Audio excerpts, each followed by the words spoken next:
Ô glória! Amém, queridos? Amém. Mais uma aula, nossa terceira aula aí de pneumatologia, ou a doutrina do Espírito Santo, o estudo do Espírito Santo. E nós vamos correr bem nessa matéria de hoje, para a gente ganhar essas próximas aulas que nós teríamos aí no nome de Jesus. Então me ajudem aí no nome do Senhor. Se você tiver dúvidas, não esquece de anotar, e pode, se não der tempo a gente perguntar aqui na aula, pergunta no grupo ou manda no particular, tá bom?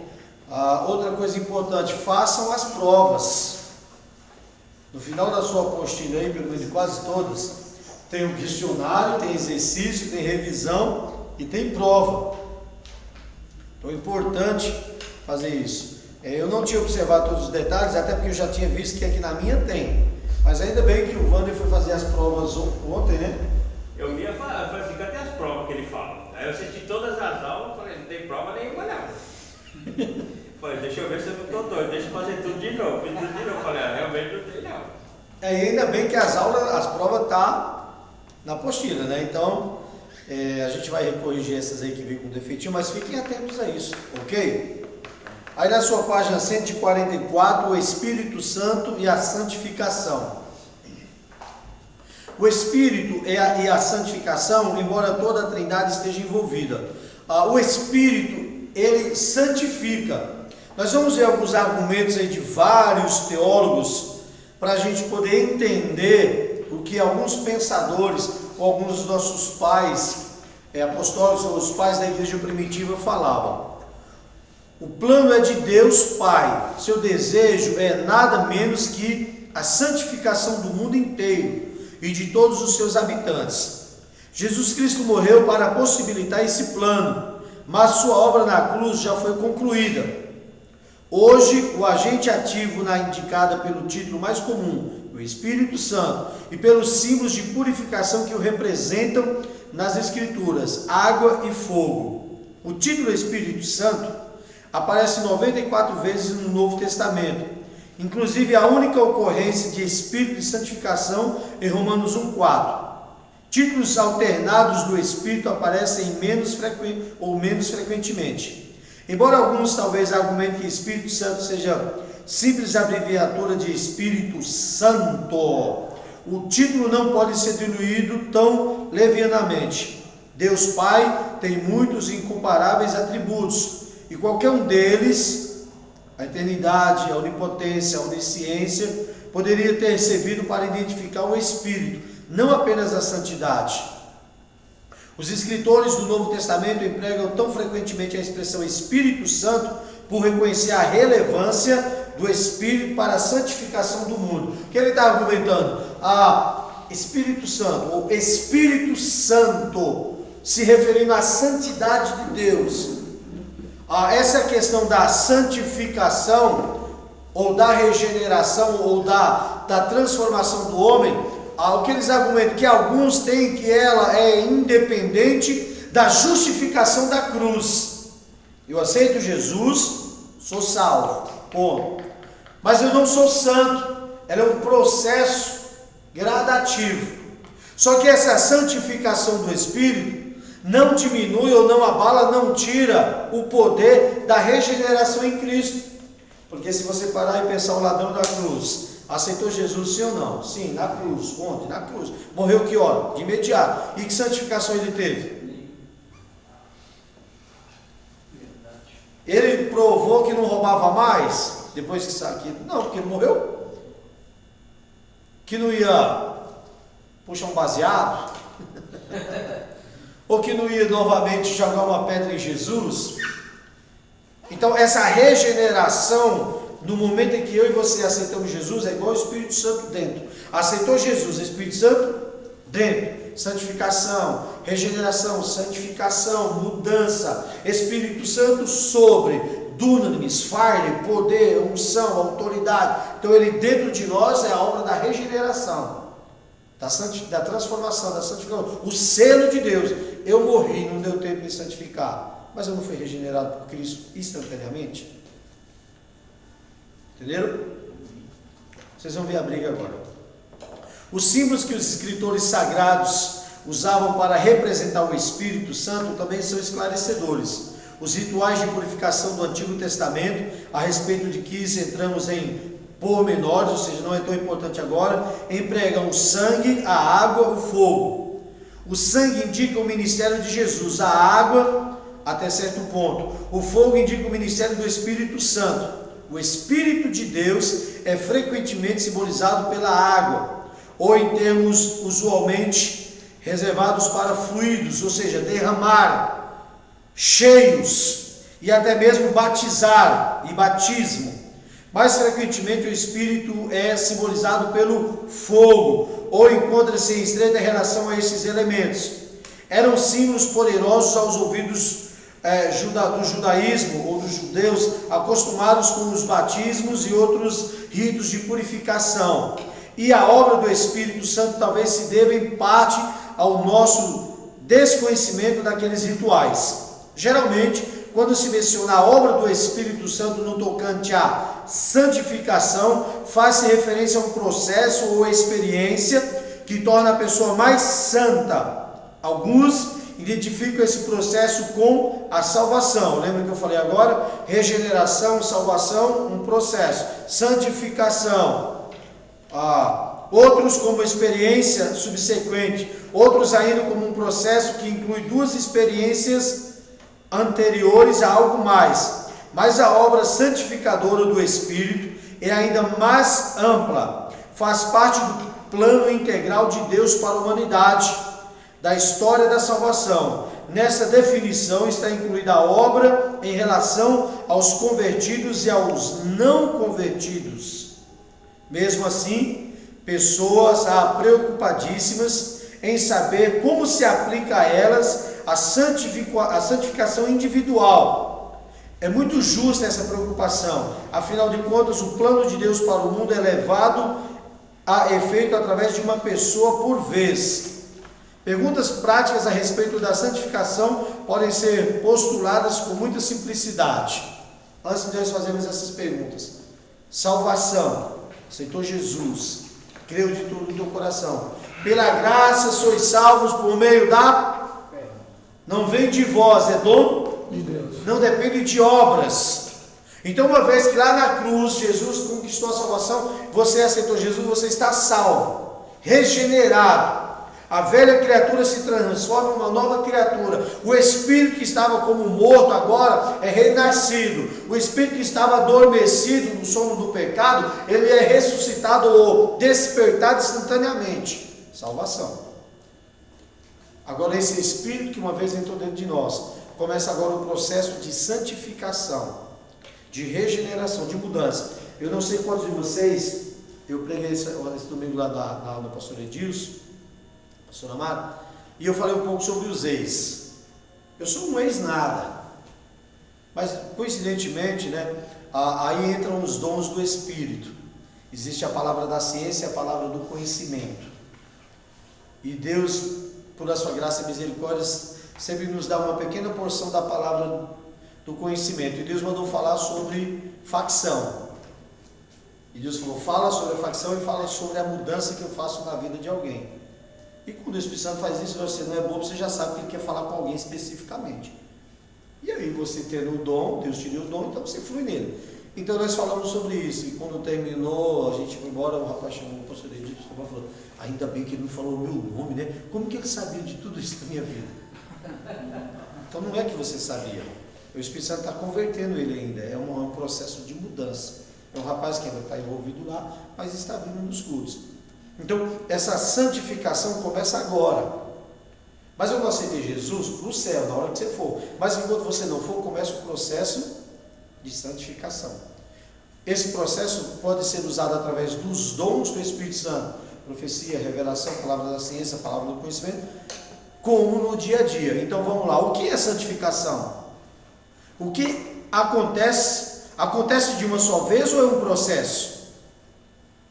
Como se relaciona com a salvação? Santificação, salvação. O que significa ser santo ou santificado? Quem é responsável para nos tornar santos? E o que pode ser feito quando ficamos aquém da verdade da santificação ou da santidade? O crente poderá atingir um estágio de perfeição cristã, tornando-se incapaz de pecar? Antes de respondermos a essas perguntas, será útil definir os nossos termos, explicar os limites do nosso estudo e passar uma revisão ou uma revista à doutrina da santificação no decurso da história da igreja. Então a gente vai ver um pouquinho sobre a história da igreja, o que os nossos pais pensaram, o que os pensadores pensaram a respeito de santificação. Porque hoje, se você for falar com algumas pessoas, ela pensa que aceitou Jesus, está dentro da igreja, já está santo e pronto. E não é. Ela está salva em Cristo Jesus. Eu costumo sempre dizer assim: nós não somos um pecador tentando não salvar, ou tentando não pecar. Nós somos um santo, um salvo tentando não pecar, e não um pecador tentando acertar. Então eu já sou salvo, agora eu tenho que fazer o quê? Santificação. É só você observar o cara que veio do mundo, bem lá do fundo do poço.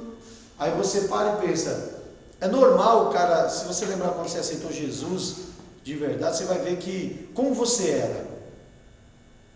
Pense um pouquinho como você chegou na igreja.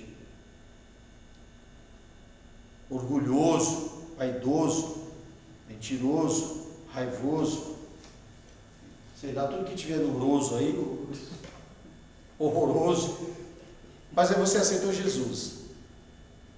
O pastor falou de batismo. Você disse: eu tenho que parar de fumar, parar de beber, parar de mentir, eu tenho que parar de fazer as coisas erradas. Aí você parou um pouco, mas você continuou com umas raizinhas, uns rabinhos, e aí vem o processo. Aí você para, talvez a maioria de vocês seja até mais velho do que no Evangelho. Eu sou um menino, tenho 30 anos só, então ainda estou aprendendo o que é servir a Jesus. Eu digo que eu sempre costumo dizer que eu não tenho mais tempo para errar, né? Meu limite de eu já bateu na trave, não dá para errar mais não, porque senão perde tempo. Porque quando você erra, você tem que voltar para o final da fila. E aí você pensa: puxa, eu mudei muito, hein? Não estou falando de ficar careca e gordo, mas as palavras, as atitudes. Nada contra os careca e gordo. Meu Deus, tem dois logo aí. Isso é santificação, que é diferente de libertação. Então vamos lá. Com base nos parágrafos anteriores, torna-se óbvio que a santificação é o processo mediante o qual Deus está purificando o homem, o mundo, os seus habitantes. Seu alvo principal derradeiro é que tudo, tanto as coisas inanimadas quanto as animadas, sejam purificadas de qualquer mancha de pecado ou de impureza.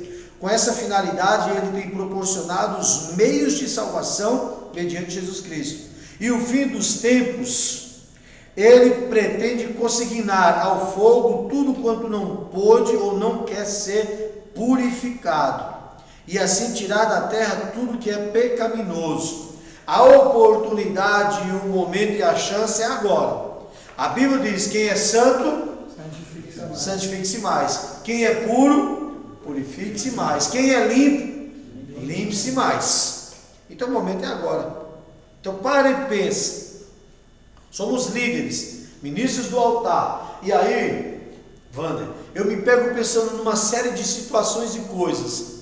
Eu sou um líder, ministro do altar. Eu prego perdão, eu falo de perdão, eu ensino perdão, eu digo que tem que abençoar os teus inimigos, abençoar os que te perseguem. Se o teu inimigo tiver fome, dá-lhe de comer, ele tiver sede, dá-lhe de beber, ele tiver frio, põe a tua túnica nele. E agora eu tenho um irmão dentro da igreja, porque ele não concorda ou não quer dar comigo, ou pensa diferente, então eu resolvo matar ele. Então que evangelho que eu estou pregando?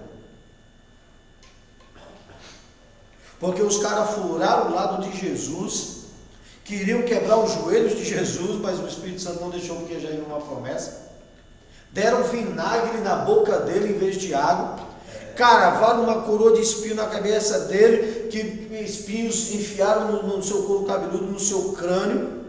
Chicotearam, não satisfeito, rasgaram a roupa dele, cuspiram no seu rosto. E ele olhou para os caras e disse: Pai, perdoa-os. não sabem o que estão fazendo. Então, que santificação a gente está vivendo de verdade? Ah, pastor, mas o irmão me apontou. Quando ele apontou um para você, tinha 9 para ele, ou aqui 4. Ainda vem na testa, ó. A tarefa do Espírito Santo na presente etapa da história da salvação é quadrupla. Primeiro, levar o mundo à convicção. Segundo, purificar o crente mediante o sangue de Cristo no novo nascimento. Terceiro, tornar real na vida do crente o pronunciamento jurídico da justificação, já feito por processo de santificação de outras pessoas por meio da proclamação do Evangelho ao descrente, da edificação do crente, da proclamação do Evangelho.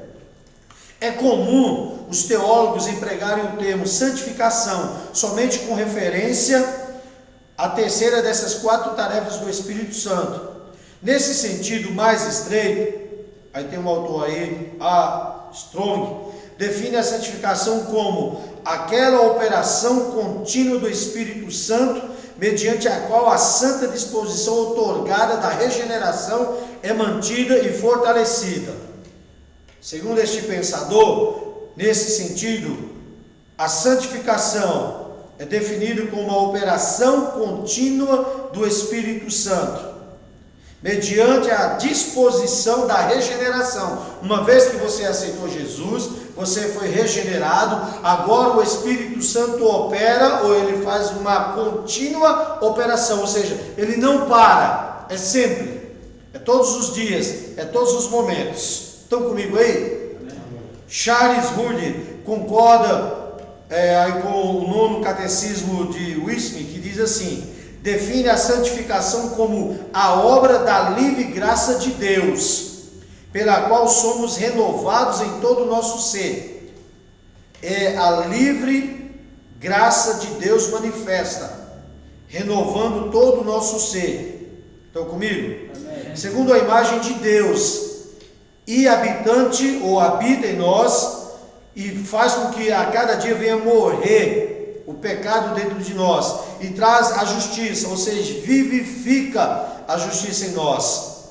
Nada temos que objetar a tais explicações, mas vamos considerar a definição, mais uma aí, Miller Erickson, a mais clara, segundo o nosso modo de entender essa parte do processo. Ele diz: é uma continuação do que foi começado na regeneração, quando então uma novidade vista foi conferida ao crente, instalada dentro dele. Ou seja, esta obra continua, esta obra de santificação, de regeneração é contínua.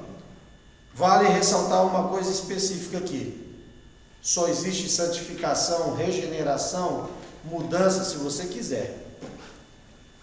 Porque eu conheço um monte de crente que não é da Bahia, mas vive cantando: Gabriela, eu nasci assim, vou morrer assim, Gabriela. Ele não aceita a mudança. Crente Gabriela, está dentro da igreja e diz: eu não vou mudar, eu sou assim mesmo, eu sou desse jeito. Então cadê a obra do Espírito Santo? Porque eu vi o Espírito Santo pegar Paulo era bonzinho, Saulo. O cara era a flor do veneno. A Bíblia não aponta todos os pontos, mas a história diz que ele invadia casas, pegava dentro de casa, fazia pais negarem Jesus ou matava na frente dos filhos. A Inquisição existiu. Paulo foi um desses. Ele tinha carta, tinha liberdade para perseguir, prender e matar. Era ruim ou não era ruim? Quando ele teve encontro com Jesus, ele estava com a carta de... Para perseguir exatamente o Ananias que cuidou dele lá. Agora pensa comigo, o cara aceitou Jesus, veio do pior dos lados. Chega lá, o Espírito Santo converte ele, regeneração, mudança, salvação. E agora esta novidade de vista foi conferida a esse crente, instalada dentro dele, e é um processo contínuo. Então pensa nos crentes nós hoje. Chegamos na igreja, Deus nos chama, aí ele começa esse processo de santificação. Agora, se você não abrir o seu coração e falar, sou eu, Senhor, Deus não vai forçar. Lembra o que a palavra diz? Eis que estou à porta aí. Se alguém ouvir, eu entrarei na sua casa, farei nele morada, cearei com ele, mas primeiro eis que estou à porta aí. Bato. Santificação. Em especial, a santificação é a proteção do Espírito Santo que aplica à vida do crente a obra feita por Jesus Cristo. Santificação, então, é a proteção do Espírito Santo que é colocada, que vem na vida de um cristão, aquele crente que teve a obra de Jesus Cristo realizada no seu coração. Porque de verdade, irmãos, tem muita gente que está dentro da igreja, mas se você procurar a mudança nele, se você procurar do fruto do Espírito, e é bom ressaltar, é um fruto, e o fruto do Espírito é amor, gozo, paz, benignidade, bondade, fidelidade, mansidão, domínio próprio. São 9 características, mas é um fruto. Cadê o fruto da vida do cristão? Não tem. Então como é que ele tem Jesus? Deixa o fruto para lá. Vamos continuar aqui na santificação. A santificação na história da igreja. Não é nosso propósito um amplo estudo histórico da teologia da santificação, longe de nós, até porque a nossa teologia é de libertação e cura, é a teologia baseada nos 5 ministérios. Semelhante estudo teria de passar em revista todos os pontos de vista já adotados pela igreja com relação ao tema, bem como as circunstâncias que determinam cada posição. Então, se a gente fosse estudar cada posição teológica, cada ponto de vista, de analisar cada um dos pais da igreja, desde Agostinho, nós teríamos muito. Mas nós queremos aqui entender o que é essa santificação. Então, nossa intenção é explicar que a Bíblia diz a respeito da obra santificadora do Espírito Santo, que será de ajuda àqueles desejosos por viver de modo cada vez mais agradável a Deus. Daí, repito, quem é santo, santifique-se mais. Sabe o que eu acho interessante nessa questão de santificação? O crente está dentro da igreja, participando de um culto de adoração, Deus usa ele em línguas, Deus usa ele em profecia, ele se envolve com o Espírito Santo, mas ele consegue sair daqui e pecar lá fora. Como? Às vezes, antes de sair do culto, antes de sair da porta do templo, ele já peca.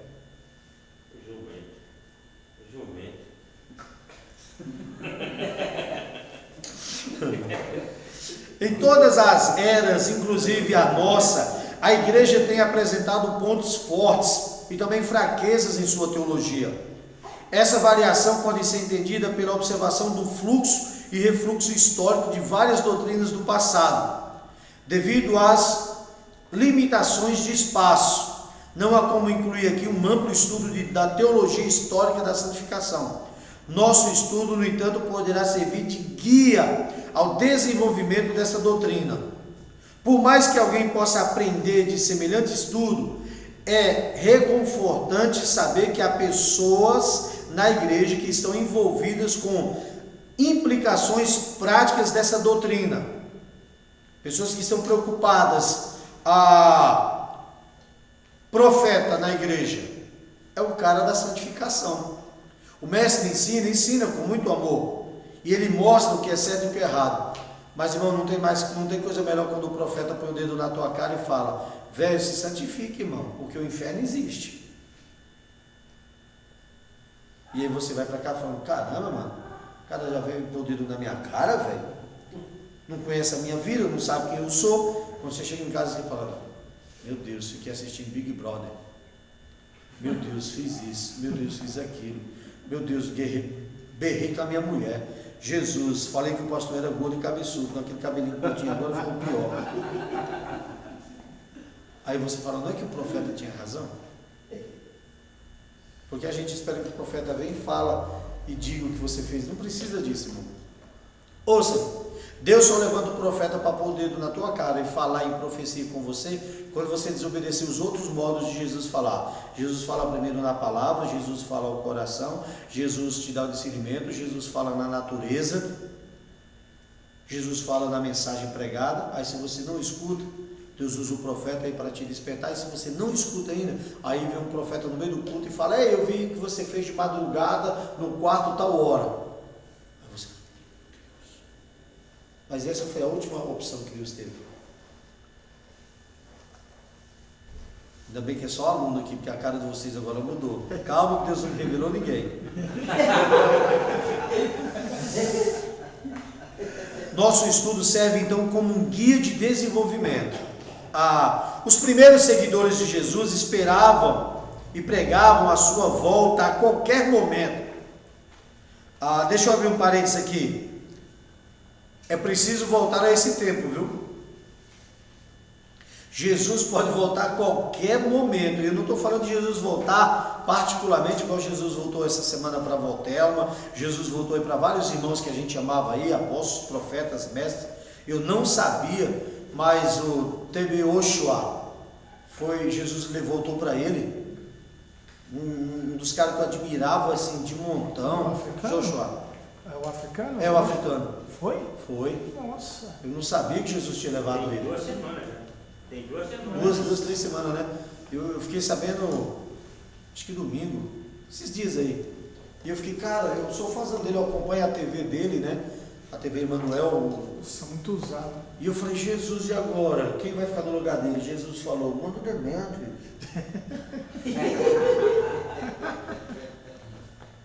Então, Jesus está voltando para alguns parênteses dentro de parênteses.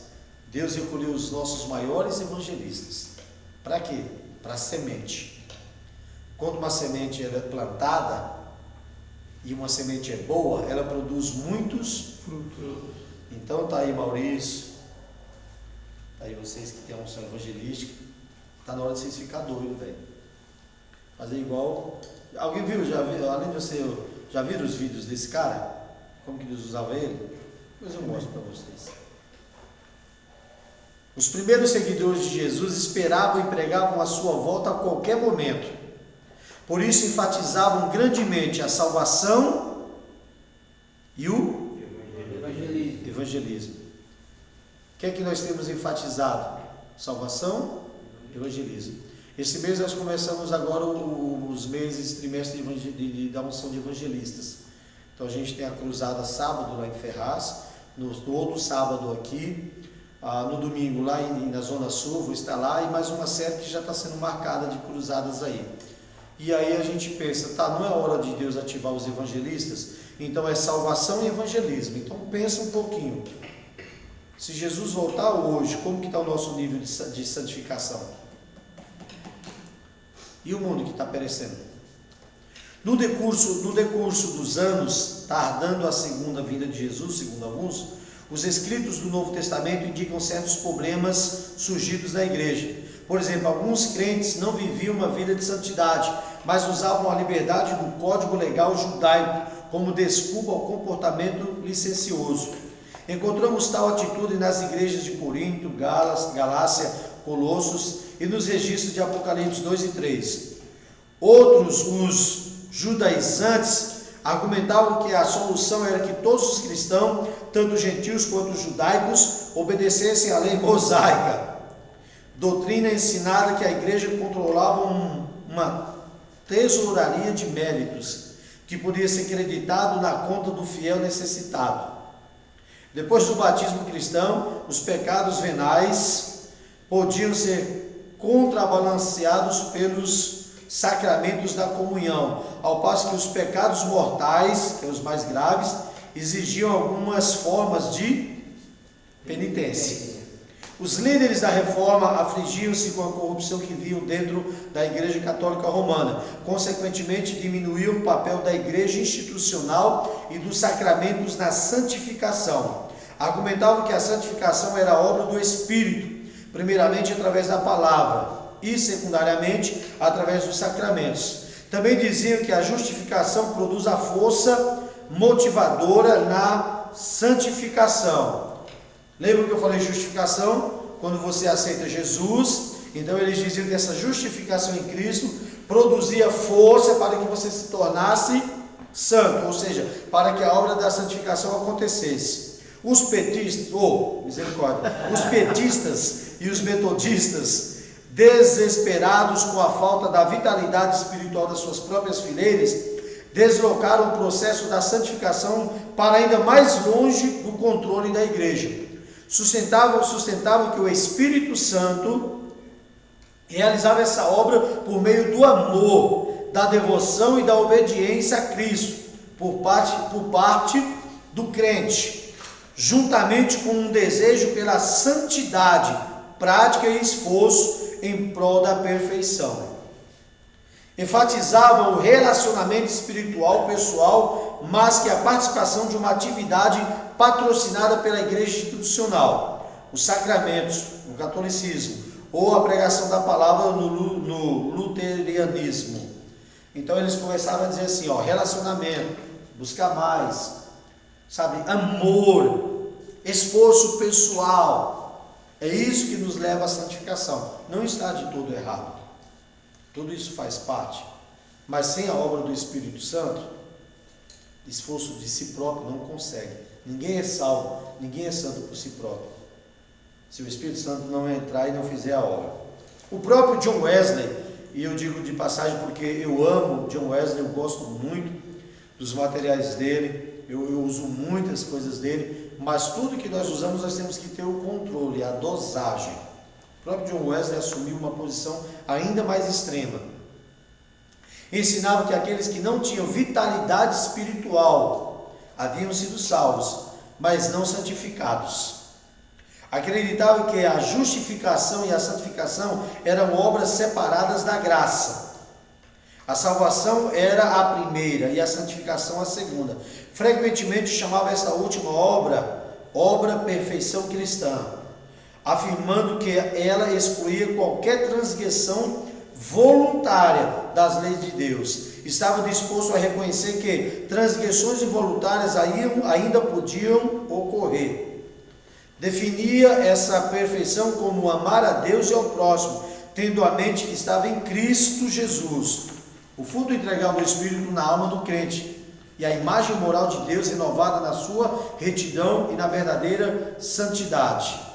Essa é a perfeição, dizia. A solução para os problemas espirituais da igreja de seus dias era essa segunda obra da graça, a santificação. A santificação forneceria mais espiritualidade e mais poder à obra na seara dos missionários do mundo e toda a obra de santificação. Então ele dizia que seriam 2 pontos: regeneração, uma obra feita pela graça; a segunda graça, a santificação. Uma das coisas que eu concordo muito nesse pensamento dele parece que Deus se move por uma vida de santificação. Ele usou muito essa frase, várias citações minhas eu tenho essa frase. É verdade essa parte. Deus se move por uma vida de santificação, porque quanto mais santo você estiver, quando você tiver um coração mais puro, mais simples, mais você se aproxima de Deus. Então automaticamente mais Deus vai te ouvir. Você preste atenção no momento de unção na igreja. Às vezes, no momento da adoração da palavra, está todo mundo ali, aquela unção vem, é naquele momento de intimidade, onde está todo mundo com o coração limpo, puro, o irmão cai do lado, o outro baba do outro, o outro chora do outro, o outro grita do outro, o outro perto do outro, e você não está nem para ninguém, você está ali, você está em plena intimidade com Deus. Se existe um coração santo de verdade, irmãos, ali tem cura, tem salvação, tem libertação, tem transformação, porque é uma atmosfera de santidade na presença de Deus. Agora você observa nesse momento, quantos crentes estão orando para o relógio? Ou sentado distraído, ou pensando na morte da bezerra. E depois ele diz: nossa, o culto não foi bom.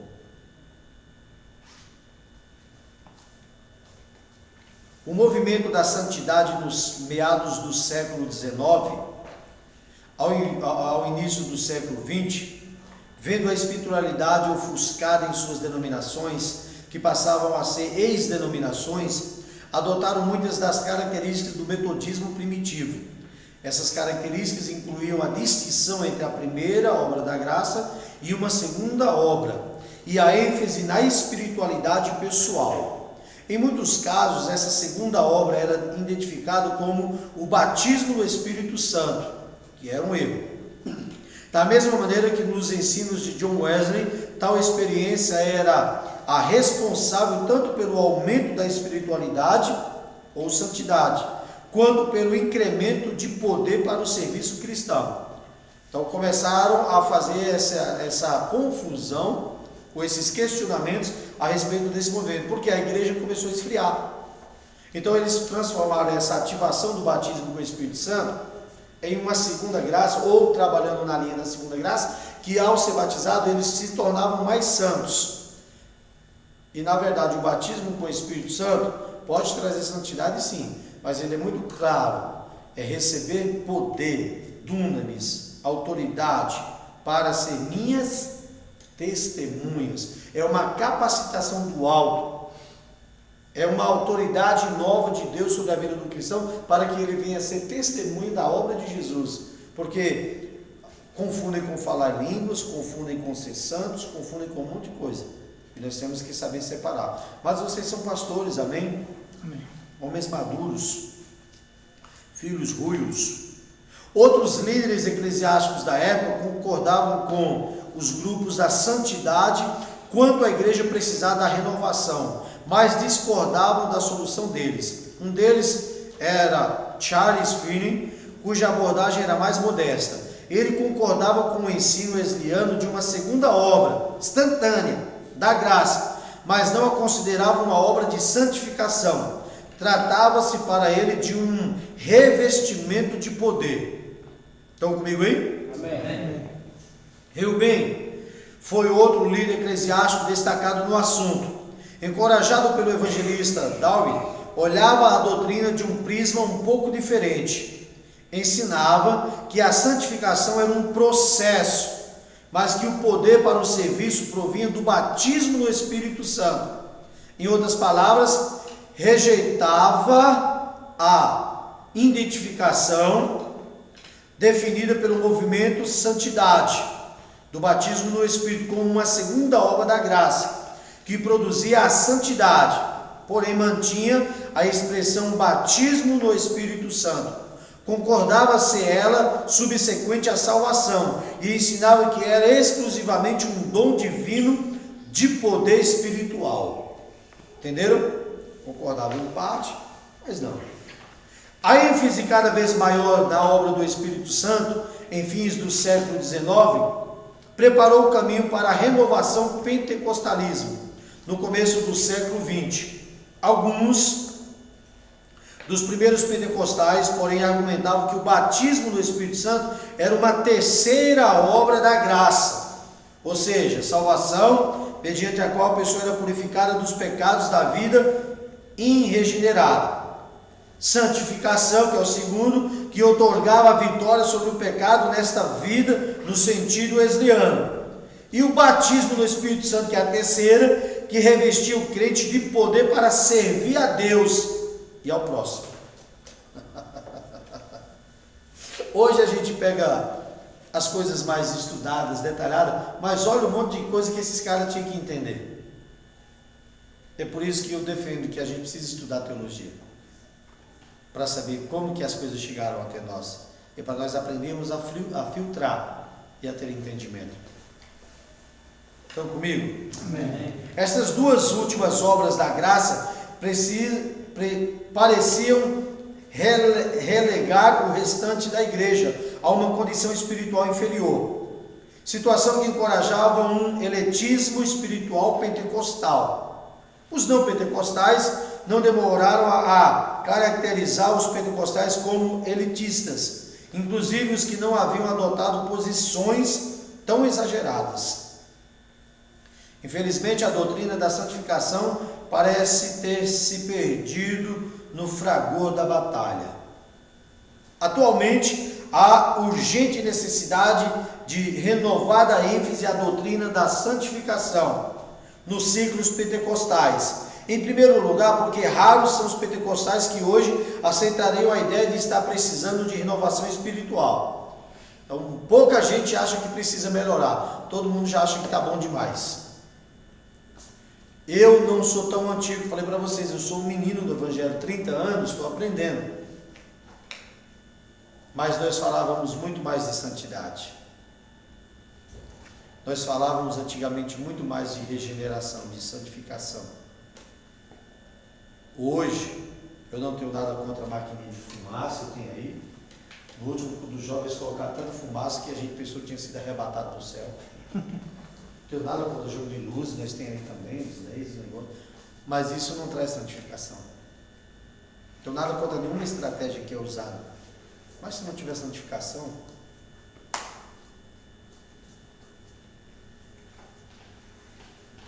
a despeito de muitíssimos crentes terem sido batizados no Espírito Santo, são muitas as igrejas pentecostais que não possuem a vitalidade e eficácia que nelas se evidenciam em anos anteriores. Em segundo lugar, a ênfase pentecostal ao batismo no Espírito Santo e aos dons sobrenaturais do Espírito Santo tem resultado numa falta de ênfase ao restante da obra do Espírito Santo, inclusive a santificação. Porque hoje a ênfase é batismo com o Espírito Santo, poder do Espírito Santo e dons do Espírito Santo. Mas e a santificação do Espírito Santo? E os frutos do Espírito Santo? Irmãos, um crente faltar num culto de Santa Ceia? Nunca. O cristão ficar sem tomar Santa Ceia? Jamais. Hoje a gente tem o rema. Hoje nós temos um farol, sei lá, de 10.000 watts de luz. 10.000 watts é muito? Em cima de nós, assim, ó, trazendo as revelações. E a gente esquece do resto. Um crente não ser dizimista, não ser ofertante, jamais. Isso é santificação.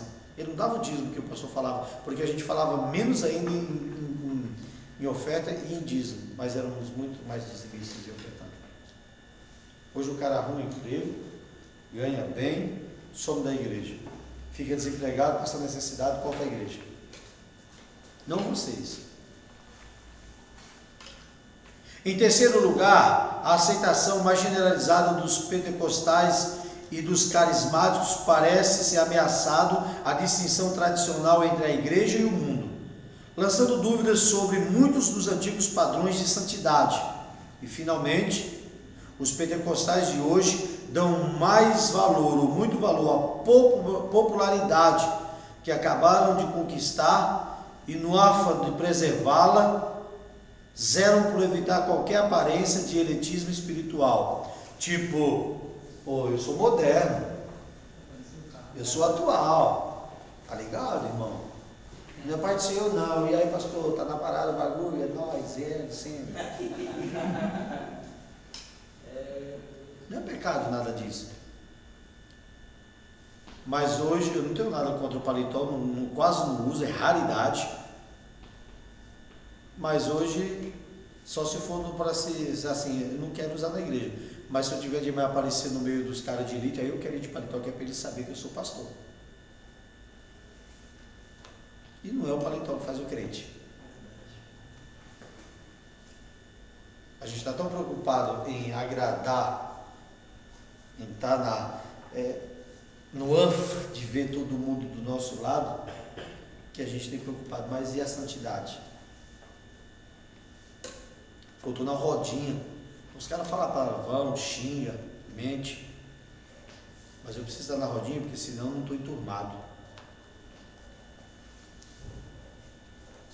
Alô? Amém. Gente, me ajuda com a hora aí que eu estou sem relógio. 9. A santificação no Antigo Testamento.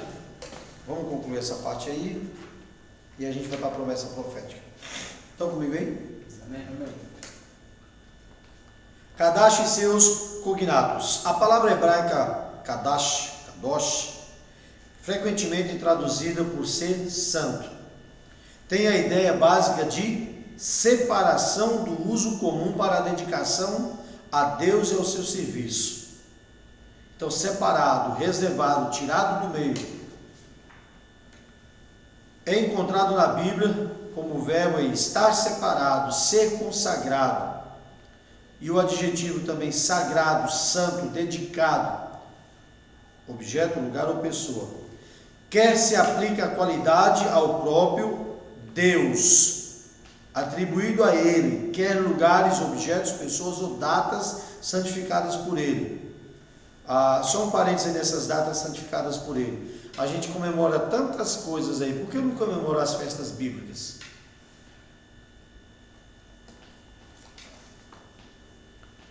No Novo Testamento emprega a palavra Hagazio, os seus cognatos, por exemplo, Hagios, comunicando a ideia de. Talvez a melhor maneira de definir santidade seja pelo caráter de Deus. A Bíblia ensina claramente que a característica fundamental de Deus é santidade. Ele aplica a si mesmo: sereis santos porque eu sou santo. As pessoas proclamam o fato: ele é Deus, santo. Os serafins adorando a Deus afirmam: santo, santo, santo é o Senhor dos exércitos. Até mesmo Jesus, o Filho de Deus, chamou o Pai de santo. Então, o maior atributo, qualidade que denomina a característica fundamental, o ponto principal, o caráter imutável de Deus, santidade. O profeta Amós disse: jurou o Senhor Jeová pela sua santidade. Acrescentou posteriormente: jurou o Senhor Jeová pela sua alma, indicando que assim a santidade, como parte fundamental da sua essência mais íntima, que é diferente de qualquer coisa que ele tenha criado, além de estar separado de todo o pecado e maldade. A santidade de Deus fica sendo uma expressão da sua perfeição existencial, que transcende tudo o que é próprio das criaturas. Então, se Deus se apresenta, se Ele fala, se a sua essência é santidade, Ele denomina, ou determina e estabelece para sermos santos como Ele é santo, como que a gente não dá valor à santidade? Então, como que eu sou salvo, regenerado, transformado, crio em Cristo e a minha vida não mudou? Então, até que ponto eu sou salvo? Se eu estou dentro da igreja, eu não vivo santidade. Pararam para pensar nisso? Então, será que a gente está ensinando um pouco de santidade na igreja? Porque a gente fala para o cara: quem está em Cristo, nova criatura é. As coisas velhas já se passaram, tudo se faz. Aí nós da libertação dizemos que isso não se aplica a uma prática direta, porque libertação é um processo diário todos os dias, assim como santificação. Mas eu falo da libertação para ele, mas não falo da santidade dele. Falo que ele tem que ter a posição, mas eu não levei ele a ser santo. Aí o Senhor diz: sede santo porque eu sou santo. Será que se eu me santificar eu não consigo ser liberto? Ou será que um dos passos para eu ser liberto não é eu ser santo? Separado, reservado, tirado no meio, uso exclusivo. Então, como que eu penso que eu sou santo, separado, e eu faço, ou assisto, ou me envolvo com pornografia, por exemplo? Ou com negócios ilícitos? Meu Deus, eu precisava ver a cara de vocês agora.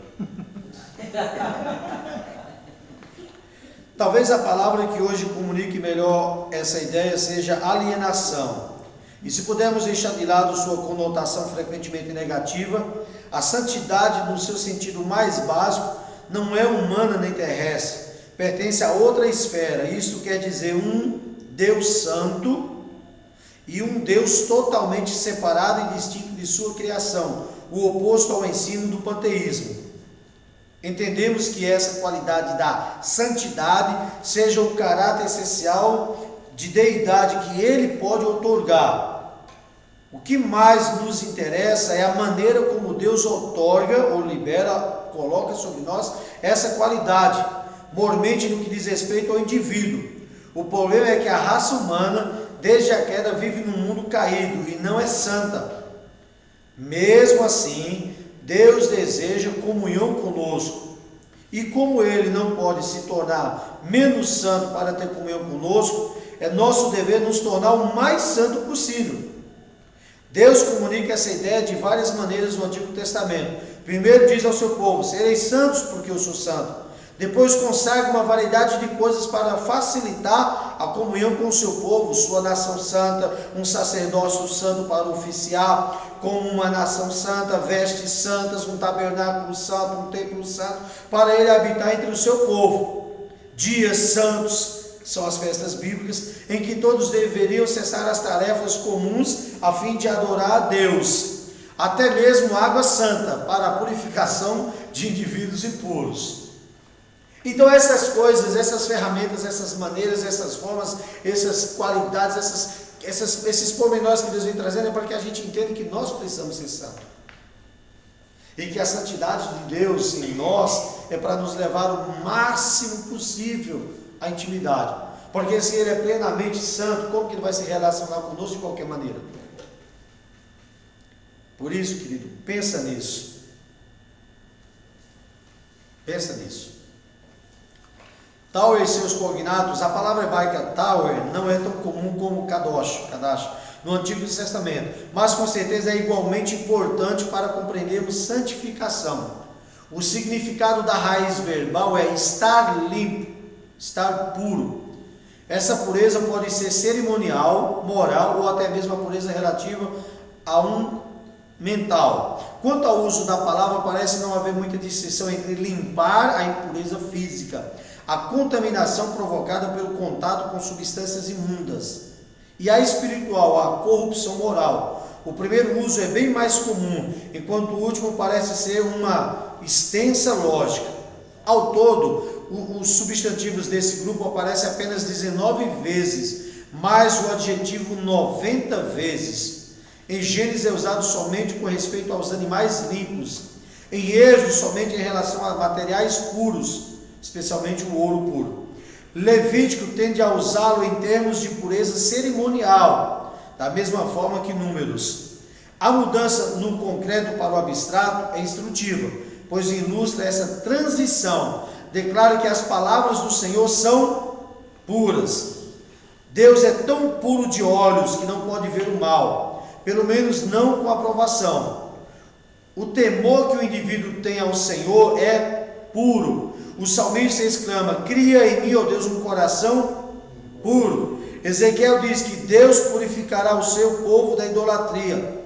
O verbo é encontrado 89 vezes, sobre várias formas, no Antigo Testamento, e 38 aparecem no único livro Levítico, que oferece instruções pormenorizadas aos vários rituais de purificação. Então está aí. Tarde, cagnados. Ou seja, limpar, purificar, puro, santo, separado. Se é usado em cerimonial, o que é o nosso culto?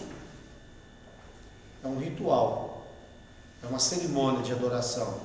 É como se, eu sei que vocês estão assistindo aí Gênesis, aquele sacrifício que Abraão levava lá do cordeiro, e se santificava e preparava, imolava o sacrifício lá, e imolava o cordeiro, e aquele sacrifício subia como um cheiro suave. Era um ritual. Quando você levanta no domingo de manhã e fala, não vou faltar no culto, não deixa de ser um ritual. Quando você se santifica, quando você se desvia do mal, você está sendo separado. Agora a gente tem assim, separado como se Deus fosse lá e arrancasse a gente de lá. Não, é você. Este ser puro depende de você, porque o controle da televisão está na mão de quem? O celular com a internet está na mão de quem? Pastor, eu não posso ter canal com assinatura que eu fico lá assistindo todas as séries que existem no mundo. É simples, irmão, cancela a assinatura da TV e quanto que era? R$60, R$70, vem dar de oferta todo mês. Manda para a África, manda para a missão, coma de pizza, mas não peque. Alô? Amém. O Antigo Testamento ensina que uma coisa pode ser separada de Deus por meio do pecado ou pela impureza. Pode-se obter o perdão do pecado pela oferta do sacrifício apropriado. A purificação da impureza exige que a pessoa passe pelo ritual apropriado. Esses rituais de purificação têm grande importância por serem representações visuais de verdades espirituais. São vários rituais de purificação descritos em Levítico e Números. Podem ser divididos em duas categorias: rituais para coisas que podem ser purificadas, rituais para coisas que não podem ser purificadas. Todos os rituais da primeira categoria envolvem água. A forma mais simples dos rituais dessa categoria é que a pessoa contaminada tinha de lavar as suas roupas e ficava impura até o fim da tarde. Então seria considerada pura e livre para ir aonde quisesse. Um grau um pouco maior de impureza, tal como entrar em contato com os líquidos no corpo de outra pessoa, podia ser purificado pelo simples acréscimo de um banho ou ritual básico. Maiores porções de impureza exigiam cerimônias mais complexas e ingredientes poderosos. A pessoa curada de infecção cutânea era borrifada 7 vezes com água misturada com sangue. Em seguida tinha de lavar suas roupas, raspar todos os cabelos do corpo, banhar-se e ainda permanecer no estado de impureza por mais 7 dias. No 8º dia, trazia um sacrifício e o sacerdote pegava parte do sangue e do óleo do sacrifício e ungia com a mistura. Então estaria puro. Havia exigências semelhantes para as casas que tinham simples bolor. Então aí você vai ter uma série desses rituais apontando. O que eu quero que você entenda aí? Que em cada e em determinada situação de cada uma, esses símbolos, esses rituais apontavam para a santidade que eles precisariam praticar. Pensa em nós hoje. O jejum, a oração, exemplo. Sempre a igreja começou muito normal a igreja orar de joelhos. E por que a igreja parou de orar de joelhos? Não é uma santificação? A igreja, no momento de ceia, pelo menos a gente ainda faz, mas muita gente já perdeu isso. Eu já vi gente celebrar a Santa Ceia em cima da bandeira do time. Não vai ser um momento de santidade, santificação, mas Deus é parceirão, Deus é irmãozão, eu sei que tudo isso, mas Ele também é Abba, Ele é Pai. E quando diz que é Abba, não é só amor, o Abba corrige, o Abba exorta, o Abba faz tiro com uma vara. Então, esses rituais, que a gente vai ler depois aí, vocês podem ler na página 150, tem mais um monte de ritual aí, de purificação, apontam para a obra redentora ou a obra de santificação do Espírito Santo. O jejum, a oração de madrugada, porque são sacrifícios ou rituais que precisavam ser apresentados, que hoje trocaram a leitura da Bíblia. Não tenho dúvida, tem crente que lê a Bíblia no culto. Tem crente que lê a Bíblia na hora do culto, quando ele lembra de trazer. Mas a Bíblia, a palavra em si ensina que a oração e a leitura da palavra produzem fé. A fé vem pelo ouvir da palavra de Deus. Fé gera santidade. Então, nós não vamos gastar a leitura desses rituais aí, eu quero que vocês leiam depois todos eles. E em cima deles aí eu vou passar um trabalho, ok? Vamos tomar um cafezinho aí de 2 minutos, depois nós voltamos aqui na página 151.